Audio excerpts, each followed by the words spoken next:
Hello, everyone. Welcome back to another month of the Chichester Chats. I am Phil. There's Lilith. And of course, the man, the myth, the 3D artist, the 3D printer artist himself, Mr. GV Chichester. Hey guys, it's good to see you both, or see you at least. Phil Lilith is hiding behind a lovely Nick Fury illustration. But thank you for having me again.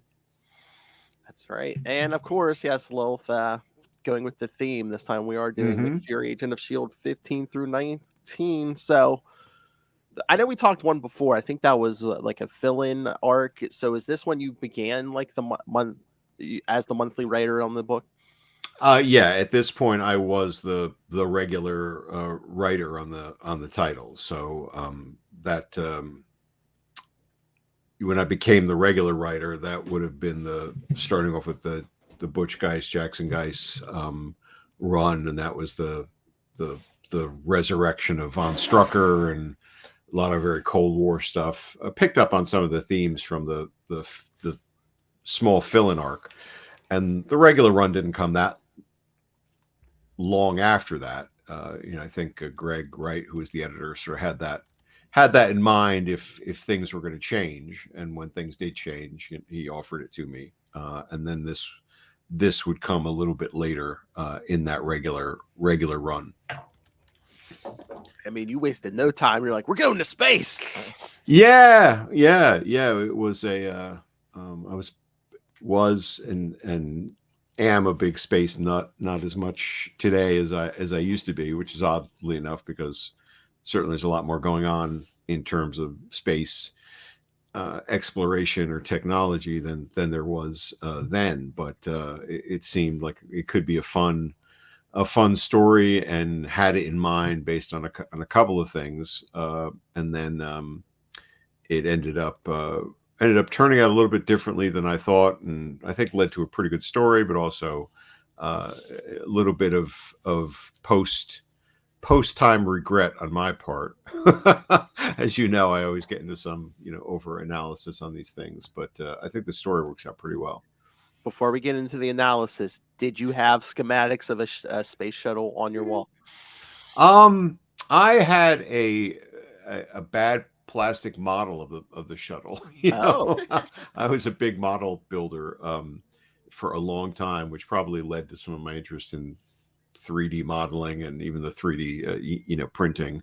And I was the sort of person who just had these visions of 3D model building in my head that never quite came to fruition. But I kept trying. I had this. There was when I grew up. The guy who lived next door, the guy I was friendly with, his brother had I think a complete collection of, if you guys are at all familiar with the old Aurora monster model kits. So Aurora was a well-known model making plastic model making company, and they had these incredible model kits of the classic monsters and more: Phantom of the Opera, Frankenstein, Werewolf, and they were amazingly detailed, beautiful things. And this guy who built them next door was a great model builder even at that time. So these things looked like they did on the cover of the box. They were real, they were beautiful, lines were filled in, and of course that was always in my mind. And so when I would build the models like the space shuttle, the glue would overrun and melt the plastic, and the painting job looked like it was done by Crayola. But I had a good intentions in mind. So definitely I had enough knowledge of the shuttle to make it workable. I've recently I was like, oh, I should get some Star Trek ships, and Lilith's like, that's too complicated for you. She's like, my mother, she's like, that's too complicated for you. Don't be doing that. I'm like, oh, all right. Well, no, it is, As but like you can buy them put together, but I feel like it's a real art, and it takes a lot of patience and a lot of open windows. I built the Enterprise a long time ago, and the nacelles are the trickiest part. At least they were, to get Mm. to balance out correctly and not put them on the pylons or whatever, and have the nacelles sort of like tilt forward or back. Now maybe they've corrected the models in that regard. I had a complete set of plastic model kits that I had, and this is space related, so we'll stay on it. But I did a signing at a comic book shop thousand years ago, and the guy had all these Japanese plastic models of aliens. So it was the power loader, it was the Sulaco, it was the Nostromo uh, shuttle, that Ripley escapes in. It was the APC, the troop carrier from Aliens.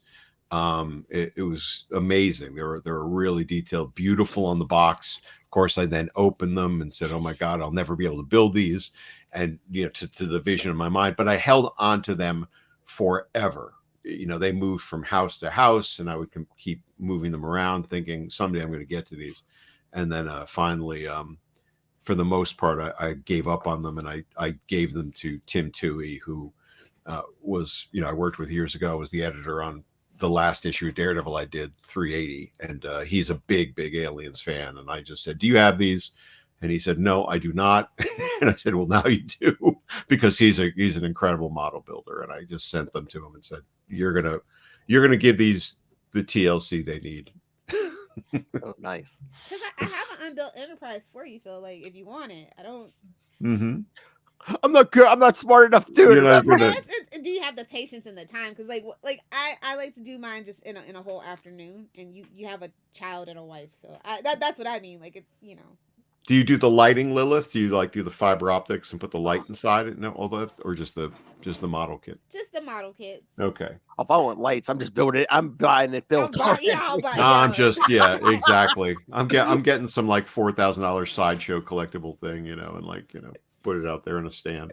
I mean, we're totally off track, but you're a big Star Trek fan. Have you been watching Picard, the current season of Picard? No, I've heard it's great, and I watched a couple episodes of the first season of Picard.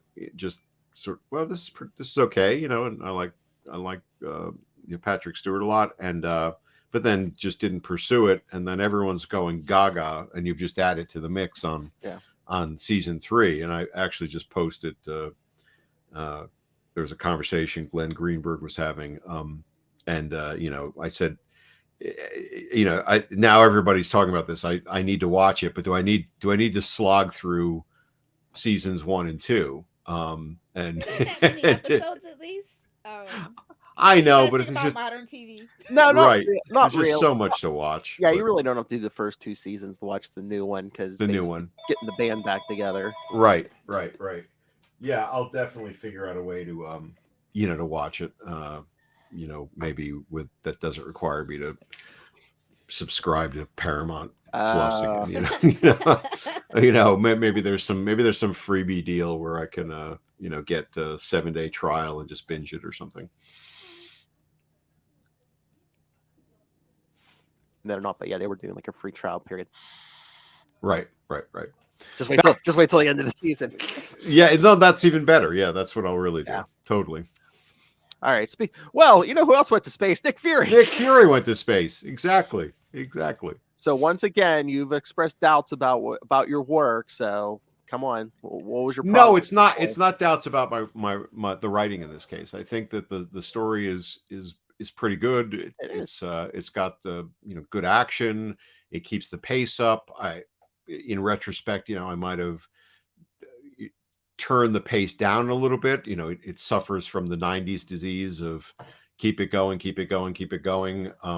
ratchet it down. My regret is the artist, Herb Trimpe, because I did not take advantage of getting to know him on this book. And I think that this was, I don't know if I think we've talked about this or touched on this in the past with Herb Trimpe, and this is a guy who, a marvelous craftsman, a really good artist, integral to Marvel's history and success. And at this point in time, especially, like a lot of artists, but I know Herb, particularly, because of this essay he wrote for the New York Times, was marginalized, totally marginalized. His contract, which he had, was was not ignored. Artists had to find the work in the form of these contracts. But for somebody who was a yeoman artist, had begun to become increasingly ignored, couldn't find work. Called everybody he knew, couldn't get a job, and in the rush to imagize everything, the best he got from editors was, you've got to change your style to be more like this. And I think there's aspects of his art in this book which maybe shows some of that, trying to kind of become Yeah. something he's not. And my problem is not with that. I think the storytelling is all there. It is in retrospect, because I didn't know this at the time. I wasn't thinking through this at the time. um, was that somebody like that would have been going through this kind of behind the scenes, but also I was busy enough with other things, it seems, in my head, that I never took the time to communicate with him or get to know him as I would try to do with a lot of projects.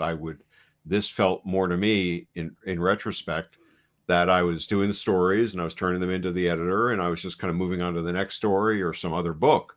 So, and then the pages would come back and it'd be like, oh, okay, now I'll script them, and not having that outreach to him to even say, hey, saw your stuff, it's great, or let's talk through the next chapter. I haven't quite fleshed that out.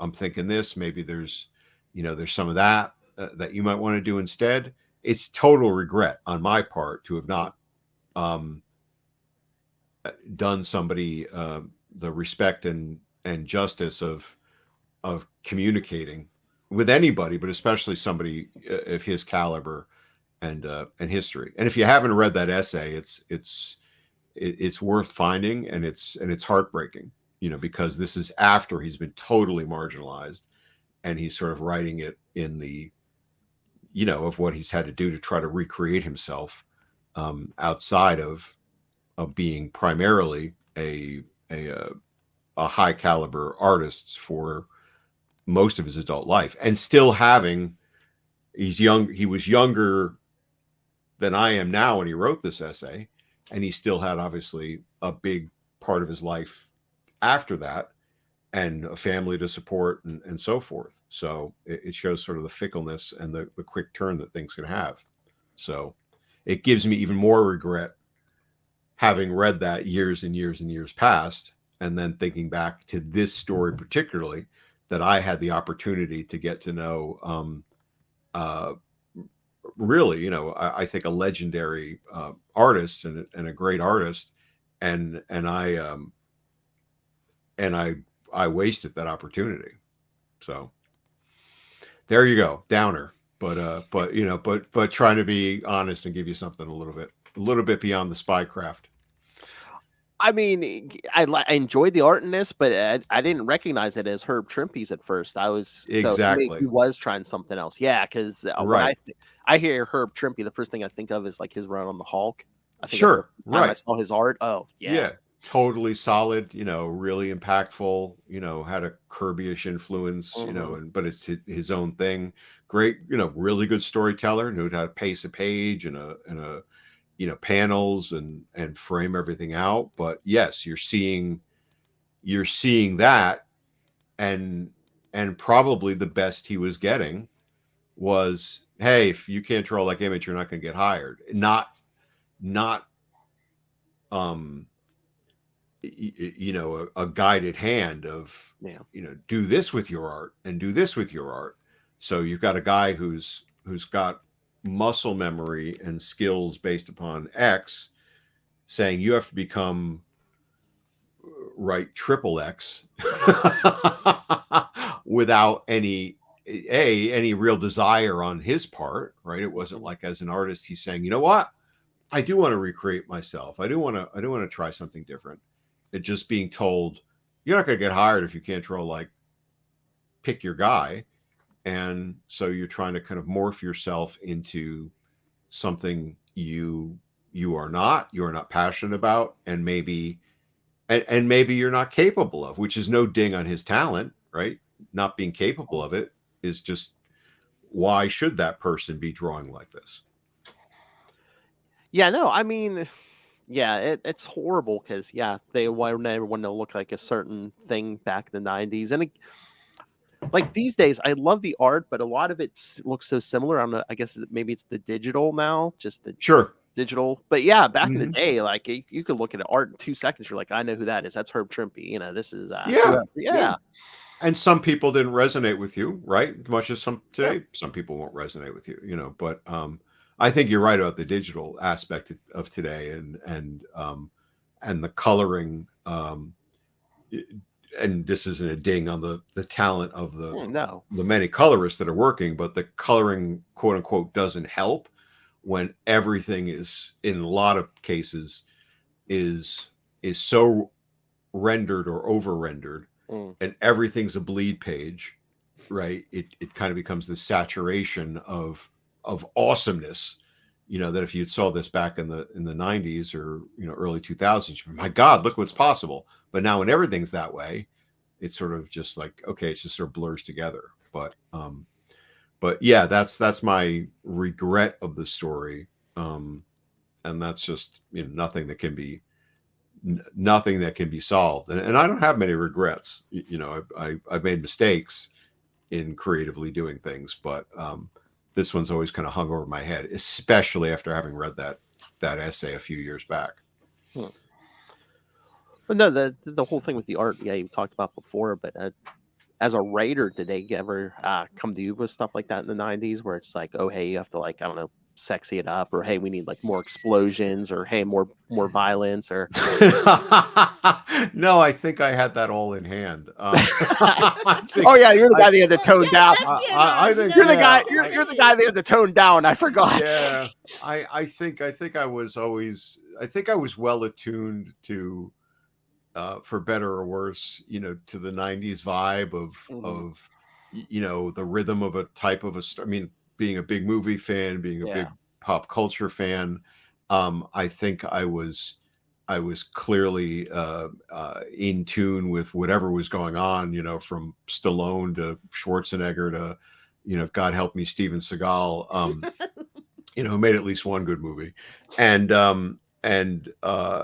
and so I think I had that. I think I had those beats down right, and I had the quips and the action and all of that stuff, going pretty well.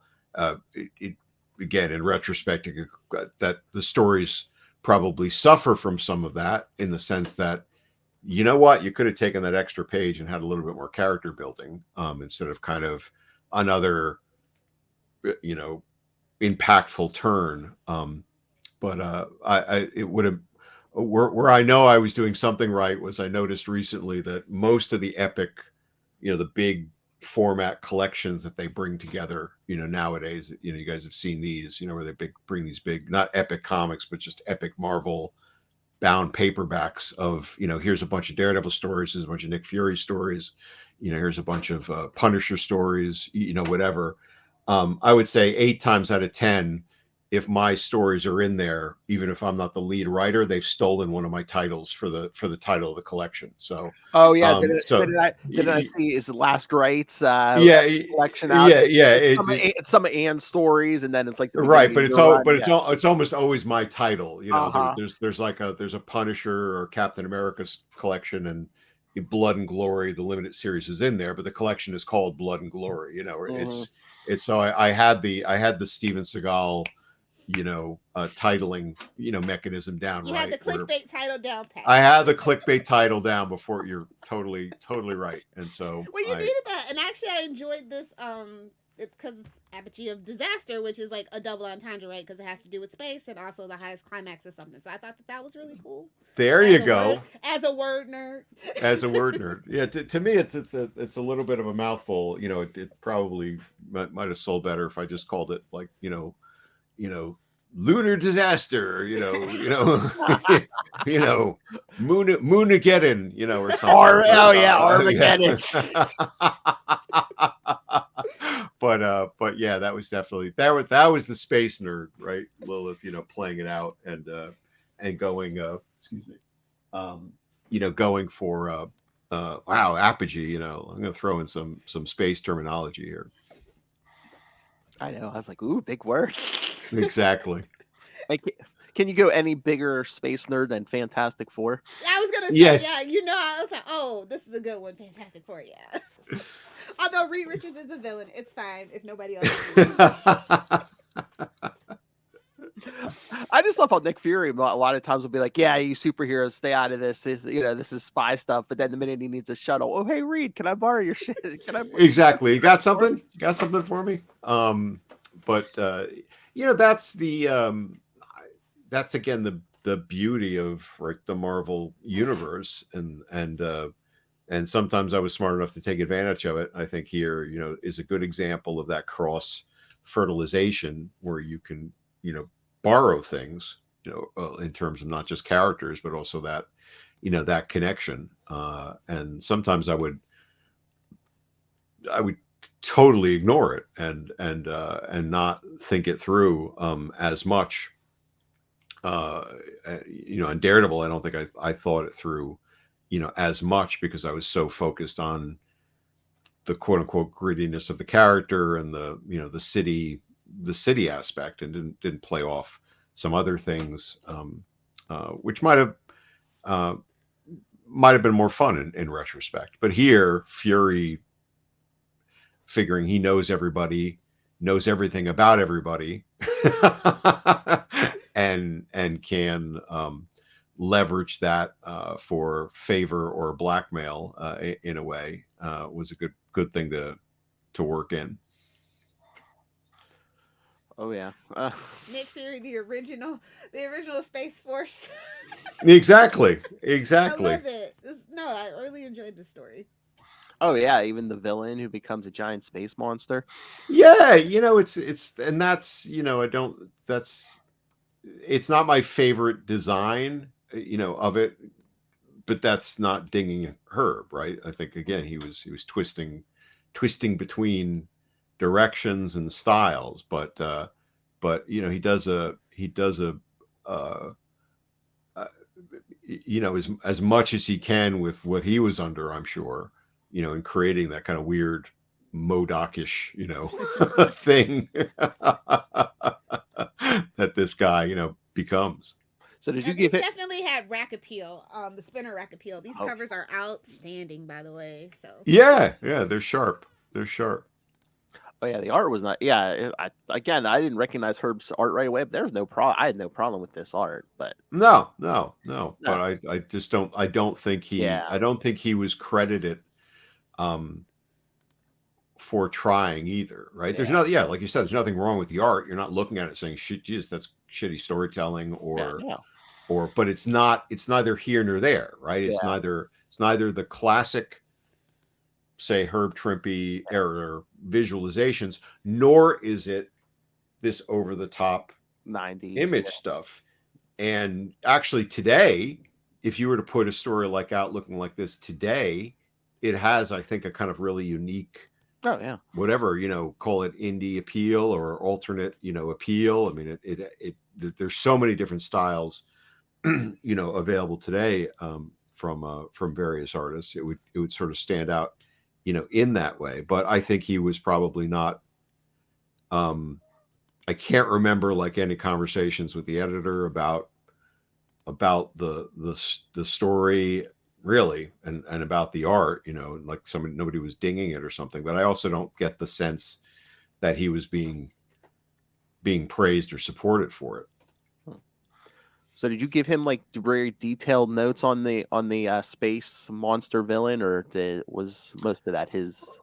I can't recall, and as you guys know, I don't have any of that stuff to reference back, in terms of reading those descriptions. Damn Y2K crash. Damn. Well, no, there's a Y2K crash. Is stupid Dan crash, but and stupid Dan didn't back up, crash. But my plots, from the couple that I do have, left over from then, the literally one or two, and the way I would write things then would be fairly detailed, right? There would be, a sense of pacing, even though this was written as a plot, right? This would have been done, quote unquote Marvel style, where I would have written page 1 to 2, all this stuff happens. Page 3 to 5, all this stuff happens. I would always in my head kind of, uh, beat sheet things out. So even though it was written as a plot, almost every paragraph was the sense this could be a panel. It's going to be up to the artist how to interpret it, and some would interpret it well, and some would interpret it not so well. I felt that Herb tracked to that well, and I would put a fair amount of description in. Right, this is what the shuttle looks like. This might be what the spacesuits look like. This is what the villain has become. Right, he's morphed and melded with this technology, and now become this thing, with these abilities and so forth. But he was responsible for ultimately that interpretation of it, and there was nothing I recall going back in and saying, okay, that's 80% of the way there, let's take it, let's tweak this and do that. Because again, my exchange with him was nil, foolishly. So the editor might have given him some notes. I don't know, if that there was any back and forth on that. Nothing in my mind, comes back that, oh, I told him to do this, or to change this on this artwork or something. And the restraint you showed, I thought we were gonna get more Fantastic Four, or did you not want them to overshadow Nick Fury and his team? Because I mean, especially once we hit the blue area of the moon, I'm like, oh, we're gonna see the thing punching this alien anytime now. Yeah, I don't know if it was restraint or again just missed opportunities. Right? Why didn't I have one of the Fantastic Four go along with them? Like the Thing would have been perfect, right? Sort of, Reed wants me to come along because he doesn't trust you with his equipment. He knows it's always, it never comes back in one piece. That would actually been inspired and played with it a little bit more. I don't think there was any. Was the Fantastic Four in? I'm pretty sure the Fantastic Four was in Ralph's office still at that point. Ralph Macchio's office. Um, so. Even that wouldn't have been a problem, right? We've talked before about sometimes there was issues borrowing characters from different offices, and Nick Fury wasn't in Ralph's office, but I was very friendly with Ralph, and Ralph was editing me on Daredevil, so I don't. There was no problem borrowing the Fantastic Four's technology or using them, in the issues as we did. So I think it was probably that sort of insular attitude kind of creeping back around the edges. This is a Nick Fury story. It's got to be more espionage and seat of the pants and ingenuity versus bringing in a superpowered thing, but or thing meaning anything, let alone the Thing. But I think if I was to do this today, I would have been more, yeah, let's grab that guy and stick him along for that kind of reason. Exactly. Because as when they bring this thing back, it's a wreck. So anyway, why Reed's gonna kill you now, or I'm the one who's gonna take the heat for this. Yeah, I mean, sorry. Oh, I lost my train of thought. Okay. You're getting old, Phil. I know. My birthday's coming up. I am Get getting you old. some ginkgo biloba.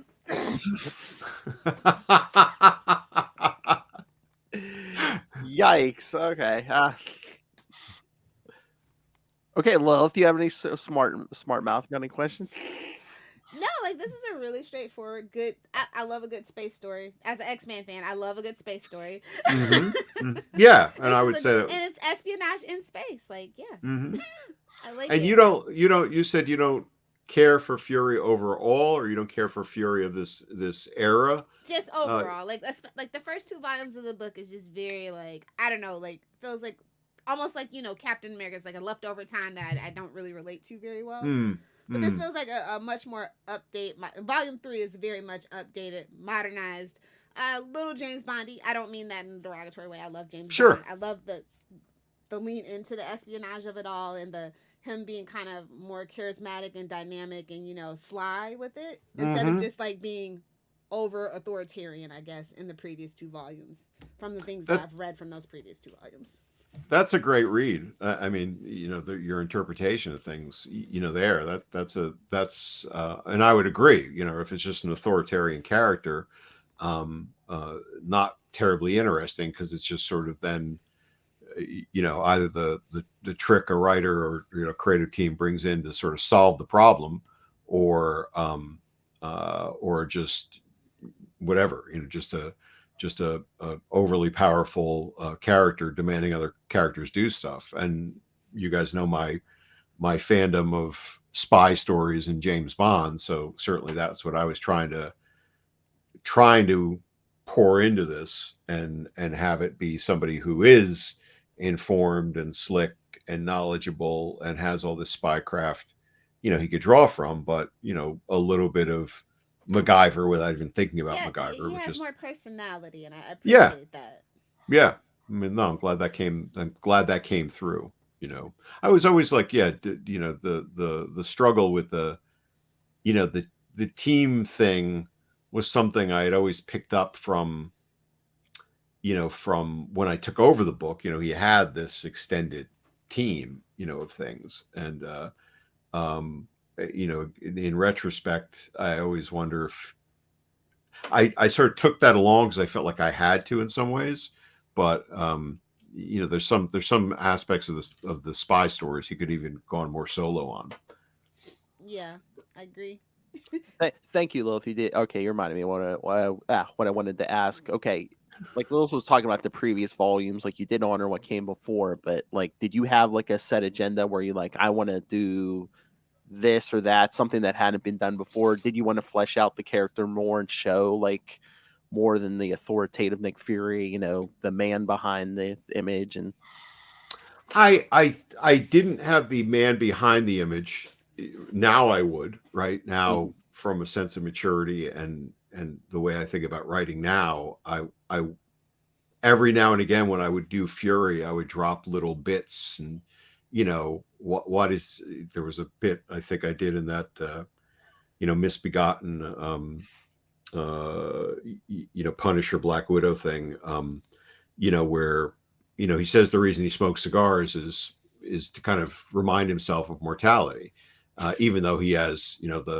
the whatever the infinity formula in his veins. But so I think there's places where I could have brought more of that out, but I did want him to be more of a James Bondish character, and not just the slickness or the spyness of it, but some of the what is he carrying with him? What does that mean when you're part of that kind of place of secrets and double crosses and betrayals, and you see some of that more in the Jackson, the Butch Geis work. There was a lot of double crossing and spycraft and things there. This story itself, I think, is just more pure spy action. But my agenda was to play the character like that, to play out some things I liked from my influences there. Beyond Bond, there's a series of spy books called the Matt Helm books.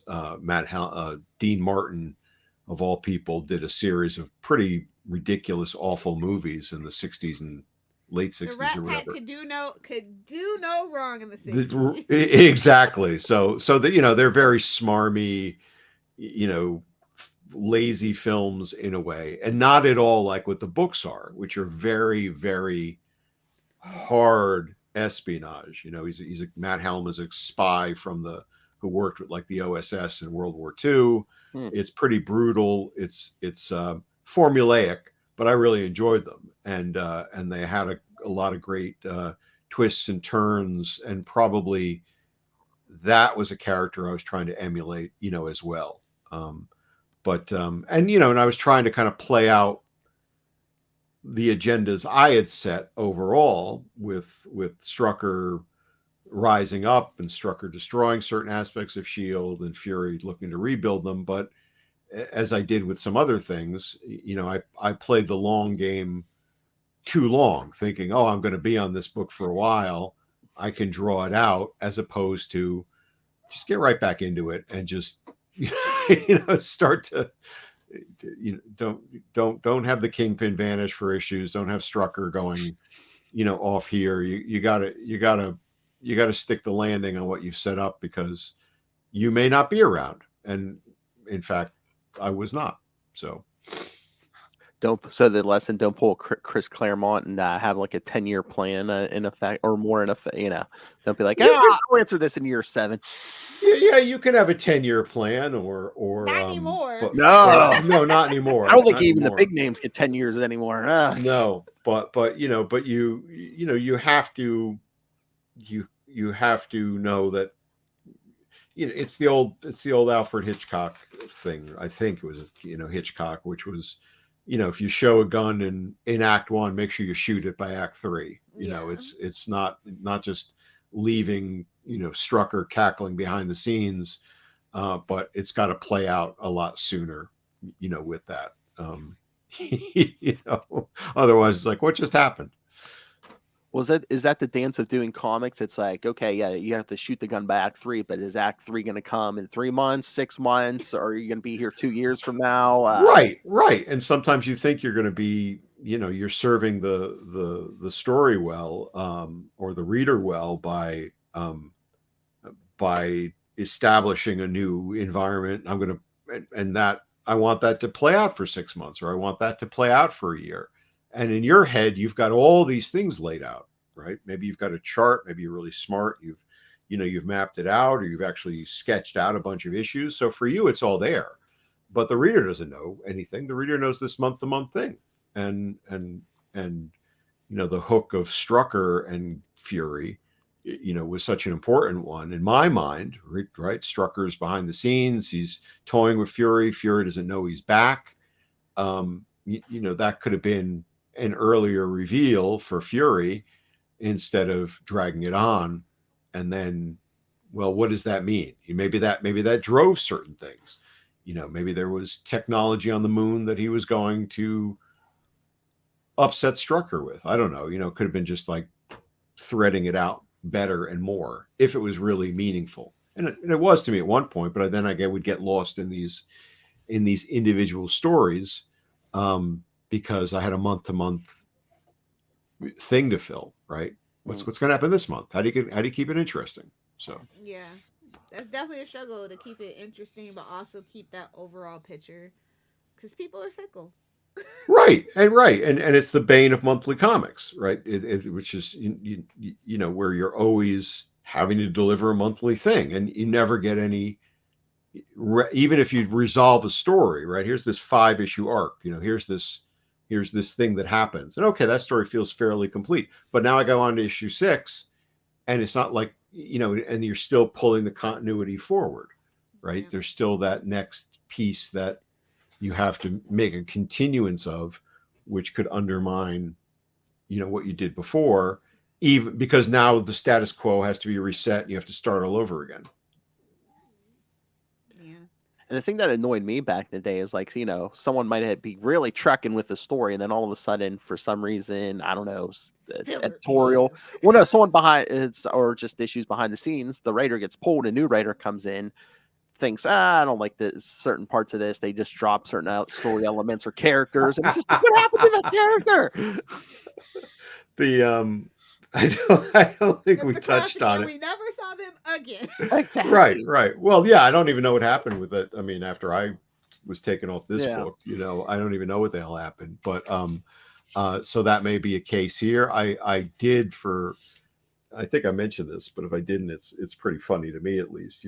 I finally read, the couple 3 issues of Daredevil after I got kicked off that, and it. If I had read those back in the day, you probably wouldn't be talking to me now, because I probably would have went and killed myself, because it was like devastating. But now that I laughed out loud they gave it to like there's a one issue Warren Ellis story where he does literally everything except literally piss on the costume. I'm sorry, you can edit it out if you want, but it's just he just spends 22 pages bemoaning this costume change and literally ripping it apart. And it basically says, who the fuck thought this was a good idea? So it's this British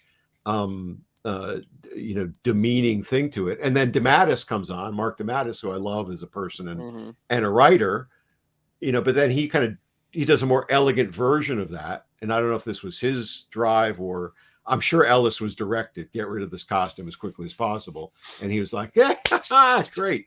But DeMatteis's story is equally kind of ridiculous and vicious in its own way. And I think Mark is a marvelous writer and a marvelous human being. But, he goes through this whole story where Matt's insane. Matt doesn't know what he was doing. His brain is melted, with these two fractioned identities, and his head is suddenly, sent him off in different mental directions. So, that reading that after the fact, way after the fact, I'm laughing out loud. But from a reader perspective, I mean, maybe readers love that, but I can imagine it was like a switch. It's a big switch from what I was doing. Yeah. 5 minutes into that DeMatteis story, he's just like, oh, he killed off the Jack Batlin part of his brain. Yeah, it broke his brain, right? Oh my God, Matt Murdock, who's handled all this, suddenly can't handle an alternate pseudonym that he's established. That was his too fragile, and that's not. To be really clear, no ding on Mark at all. He's a great writer. So do you think it was that editorial mandate? They're like, get him back to status quo as quick as possible, and also it helped that issue 350 was coming. So it's like, oh yeah, the triumphant return in issue 350 or whatever. I think. I mean, I don't know. I never talked to Mark about it. Except when I found out, when I clarified, I heard you just got out for the book and nobody told me about it yet. And he was like, yeah. But it was, I presume so, that there was clearly no love for what was going on there by the new editorial chief, Bobby Chase and such. So for whatever reason, they want to kind of get this back to status quo to fit in the Marvel Knights, KNIGHTS, thing that was coming up. And even in my own mind, 350 was going to be a return to status quo in a way. I mean, in my semi short to long term thinking, the exploration of what Batlin meant to Murdoch and its positives and its flaws would have gotten back around to an aspect of, he wasn't going to stay Batlin forever, right? That was not my intention. But I was going to use Batlin in a way to more fully explore the importance of Matt Murdock, right? How important is Matt Murdock and what Matt Murdock represents as a vigilante and as a lawyer to Matt Murdock versus losing that aspect of him. Now he's just a vigilante, right? Yeah. Okay. So nothing about pissing on the suit. Okay. No, there, that might have been, there might have been some things, but yeah, there was no. I mean, it was really, honest to God, it was like, like I said, in the day, I would have been too fragile, ego-wise, to say, oh my God, they're like, it's like reading a bad review, right? It like crushes you and like, oh my God, nobody liked this and whatever. But to me, it was like comical. It's like, you did this. It's your costume. It's your character, right? You as a company invested in this. There's a little toy, really, they did a little, I actually have the original little toy, up there in the corner. They did cards and other stories. So 325, they had a poster in the issue. They had an amazing poster, of which I'll have copies at GalaxyCon. Damn it.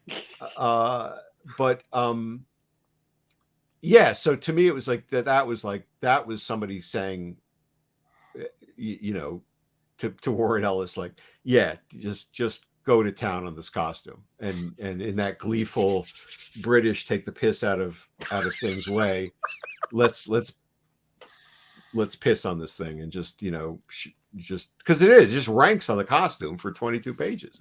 It's asinine. Oh my god. I mean, this keeps coming back up. We have to talk to Alan Smithy soon, okay? Anytime, he's always around. But my brain might fracture. I don't know if I can keep it contained between D.G. Chichester, Dan Chichester, and Alan Smithy. There's no way to balance it out between the three. But anyway, Fury was relatively stable in comparison.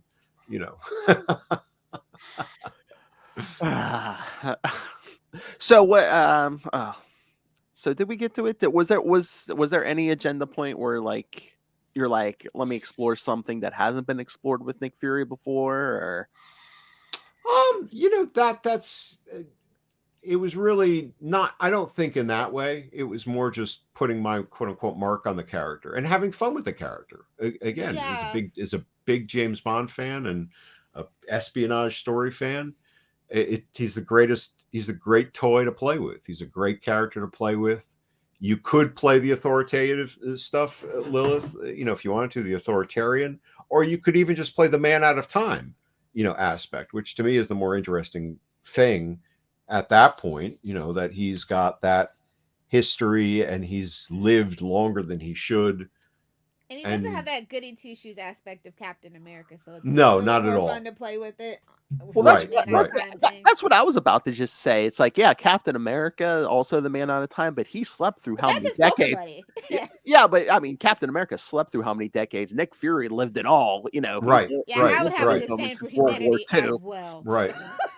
Yeah, as much as I did a lot of research into spycraft and espionage terms and espionage tricks and stuff. What I would have liked to have brought more into was that I've lived through all this stuff more and that character of it. Famously, not guys, if you know this is spy geek stuff, but Christopher Lee, the actor, right? Is the cousin of Ian Fleming, who created James Bond. And the legend is that Bond is actually based on Christopher Lee in a lot of ways, because Christopher Lee was in the OSS, the Office of Special Services, in World War II. And famously, on the shooting of the Lord of the Rings films where he's Saruman, Peter Jackson, the director, was saying something about well, this guy's going to knife somebody here, or maybe it was Grimworm or whatever, he's going to get knifed, or Grimtongue, he's going to get knifed, and this is what it's going to sound like. And Christopher Lee was like, I know what the sound of a knife going into a man's body sounds like. Thank you very much. And that's where you go to your trailer for the day and avoid that person. Exactly. Shit, I'm not going to do whatever you want. We're going to roll the cameras. But my point being, reading up more on, I mean, Lee didn't talk about it at all, but there's certainly history of actual spies who've lived through that and injecting more of that into Fury than I already did. There was some of that, but I think that historical element of you're living with all these things that you've done and the secrets you've learned and the secrets you've kept, that's heavy stuff that I think could have played out in a really cool way. Maybe not for the time. Maybe it's more me just thinking that way now. But I would have if it was in my mind, it was like, oh, but I need another page of action, and not sacrifice the pacing that way. But it would have definitely done more service to the character. I mean, I think I brought this up to you the first time we talked Nick Fury. It's just like, I think that would have been interesting. It's, Fury's like, I'm the guy who's been alive for like 100 years. I want to die, but it's like, if I do die, who's going to say Strucker's not going to like nuke the planet if I. Right. And, that would have, again, it's, you say something like that, and that becomes a springboard, nowadays, that would have been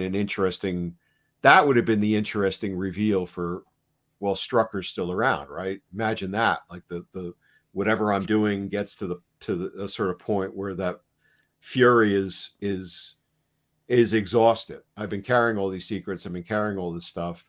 Um, I need to step back. Somebody else is going to take it over. And then the reveal is all this shit that's happened, Shield Central blowing up, and all this, things that are going on behind the scenes and needling me. That's actually the Strucker, not just Hydra, but Strucker. I can't retire, right? Only me, only I, can and take care of that, which would have been both hubris and a rejuvenation, of the character. So, but I didn't do that.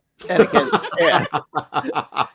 And again, to Lilith's point, it's like, yeah, you can't be Captain America because you need someone in there who's, who's gonna get their hands dirty. Black Ops. Yeah, I gotta yeah. snap a guy's neck. I gotta snap a guy's neck. Yeah, That's right. Yeah, and there's a lot of that. I mean, there's a very much more of a Cold War feeling, with my initial run with Butch, and you get that, that sense. I mean, I never knew what I was going to get from Butch. I mean, Butch would just sort of draw the stuff. I mean, he followed the storyline and made the storylines come to life, but he paced it out in his own way. But it was always beautiful. It felt like it was James Bond movie poster stuff all the time. But I mean, you did hit on some interesting things in this story. I think everyone can relate to. Yeah, don't go on a road trip with your current girlfriend and your ex. Yes, important safety advice, Egon. Don't cross the streams. In space, no one can hear the love triangle. Yes, exactly. Leave you on the blue side of the moon. Right. I know how I can solve this love triangle. But no, it's a good story because again, not every Nick Fury story keeps my interest. Again, your Nick Fury stuff keeps my interest. Thank you. Yeah, I had a great time with Fury, and but I think the traditionalism of, again, some of the things I picked up on, it's got to be this team, even the long-term relationships, trying to kind of maintain that is when you think about it now, at least when I think about it nowadays, he's probably the kind of guy who would just not necessarily love him and leave him in a James Bond way, but sort of think about the heaviness of it, play that out a little bit more and just, does anyone really want to be saddled with me, or do I want to drag somebody into these things? He'd almost like clip the wings on a relationship sooner for those reasons than anything else. But I'm glad it works. I mean, he can't date age appropriate. That's right. He's a vampire. That's right. Or Leonardo DiCaprio. It's one or the other. Everybody he dates is younger. I'm not calling you out, Lilith. Okay. Lilith likes some young. My house is made of glass. It is fine. She likes some young and dumb. All right. The heart wants what the heart wants, right? Well, something wants what it wants. Hey, wow! And I'm worried about my language. Yeah. Clearly, he doesn't listen to Salty and Patty. Please don't listen to Salty and Patty. You stay away from that. We drag the secrets out of Lilith Hellfire. But no, solid structure. I think Space was an excellent choice. I think that's why I liked it too. Like getting away from Earth with him, because it's just like when he's on Earth, it's just literally the weight of the world on him. But in space, I feel like he kind of loosened up for better or for worse. You're saying in space he's weightless? Ouch. No, that's a good analysis too. I think of and there's always something about putting people into different environments, that makes them have to step up and then think about what you do with it. I didn't have enough of a longer run on the book to do it, but I think this is also another example of the satellite character, the villain. I just sort of neatly tie him up at the end and throw him in the ocean, whereas this could have been something that could have come back, or at least some aspect of it could have come back. Somebody could have dredged it up from the bottom of the ocean, and done something with it as a continuance, as opposed to, hey, I introduced this guy for 4 or 5 issues, and then you don't see him again.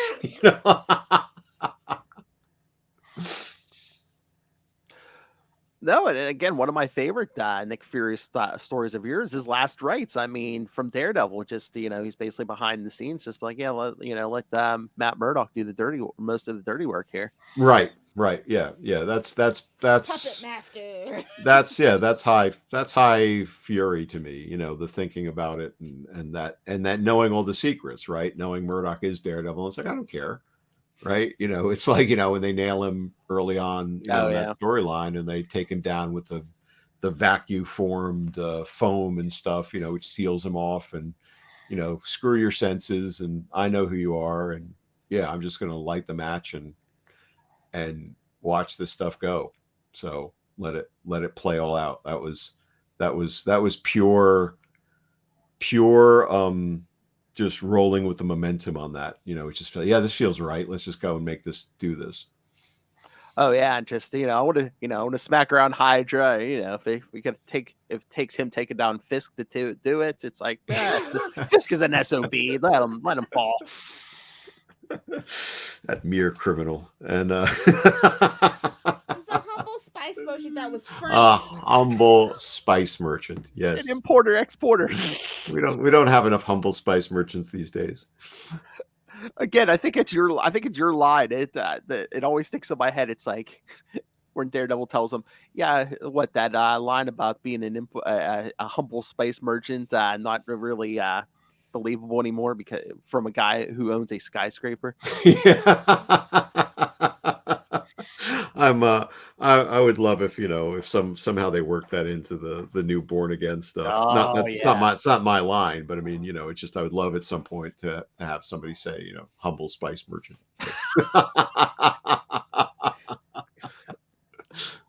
Oh yeah, bring up that history. All right. Any other questions for this man, Lilith? Nope, let him do his shameless plugs. Let him have his great Saturday. I don't know if it's a great Saturday for everybody else, but it's pretty.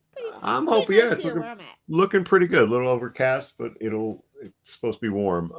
Sure. Folks can follow me, and this isn't shameless. This is just information. Storymaze.substack.com. Stories sometimes and new news and such. And then if anyone listening is in the Richmond, Virginia area, this coming week coming up, which is the 24th, 25th, and 26th of March, I will be at GalaxyCon there, wherever they stick me, at some table or something, and doing available for talk and autographs and all good stuff that you do at a comic book convention or a pop culture convention or whatever GalaxyCon is.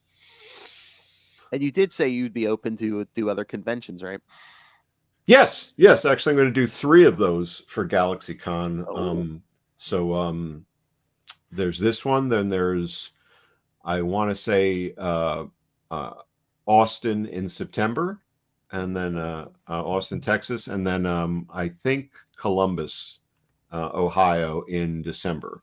I think so. There's 3 of those, and then I'll be at Terrificon again in the summer. But if anyone listening knows of or runs other conventions, hit me up.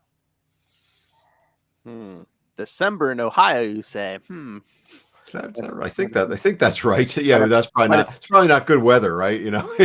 Probably not. Like, I'm gonna have to plan a road trip. But yeah, I'm pretty sure it's Columbus in Ohio. So so that's it. So what's my homework? What's the next? All right. I mean, it keeps coming up. I think we got to do Alan Smithy next time. We didn't do Alan Smithy already? No. We haven't done Alan Smithy? I mean, we've talked. It keeps coming up, but we haven't done the actual issues. So, yeah, let's do Daredevil 338 through 342. All right, that's a good. That's actually going to be an interesting conversation because I did reread those. We won't take up more time. Not too long ago, and I have a much higher impression of Alan's work than I did for many years. So we'll talk about him then. Yes, I think that's going to be an interesting chat. Excellent. All right, guys. All right. Thank you. Always a pleasure. A nice way to start a Saturday. And I hope you guys stay well. and we'll talk timing, for next time out. All right. Yes, you have a good time too, sir. Thank you. Have fun at the convention. All right, guys, be well. I have to figure out how to stop this thing. I'll be gone. There it is. The button that says leave studio. Take care. Bye. Bye.